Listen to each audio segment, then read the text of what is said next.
Hey, first grade friends. Miss you all. Hope you're having a wonderful time working on your school at home. Today, we're going to be talking about a question that a lot of my writing friends have wondered. What does good writing look like? Well, let's find out. So, one of the ways that we can know what good writing looks like is to look at a writing rubric. But what is a writing rubric? Well, it looks like this. You've received this paper in your packet, and on it you can see several smiley faces, and they show a 1, a 2, a 3, or a 4. Let's start with number 1 and talk about what a number 1 would look like for your writing. So a number 1 means that you're just beginning, and it means that you have the very beginning of your story, but it's really not even close to being finished yet. This is kind of like when someone goes to build a snowman and they only have the body of the snowman. There's no details. It just kind of looks like a lump of snow right now. So if someone were to walk by, they might not be very impressed.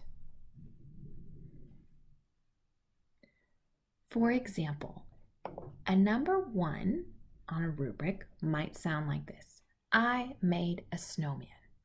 Not very much there yet, is there? We need to add more. So the next step on our writing rubric is a 2. That means that we have a little bit more. Let's see what a 2 looks like. For a 2, we have the beginning of the story, and now we've also added the middle of the story. So if someone were to look at our snowman now, they might see that we have the body, and we also started to add some details that make it look like a snowman should look.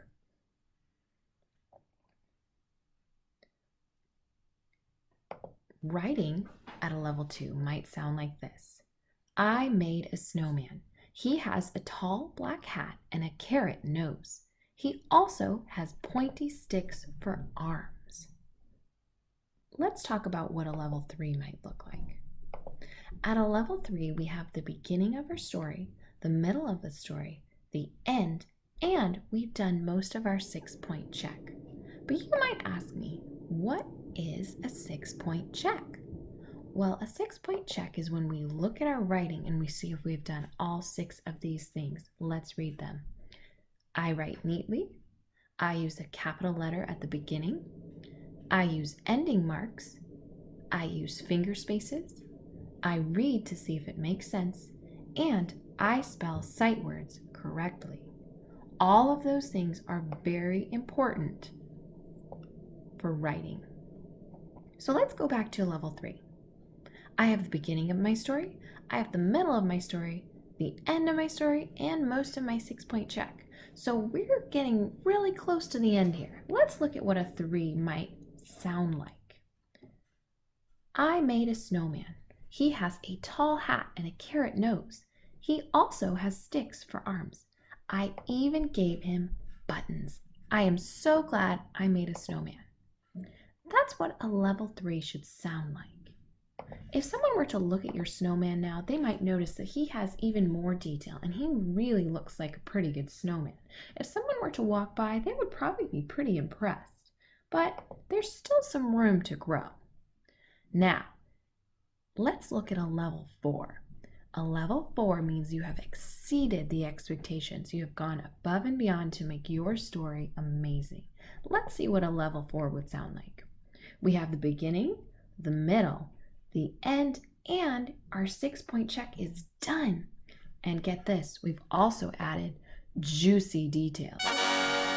Wow, look at that snowman. So complete, extra juicy details. It's got an amazing amount of color and detail. It really looks like something that would impress somebody who was walking by, doesn't it? So it's really important to make sure that we reach for that 4 because that's really an impressive level. Let's see what a 4 might sound like. I made an awesome snowman. He has a tall black hat and an old carrot for a nose. He also has pointy sticks for arms. I even gave him shiny buttons. I am so glad I made a snowman. Wow. Friends, that is such a wonderful example of a 4. They added detail. They added describing words like old or shiny, and it really gives us a better sense of what they're trying to tell us. So that's what your writing rubric should help you do, first grade friends. Make sure that you strive for a 4 and do your best to make your writing amazing. See you next time.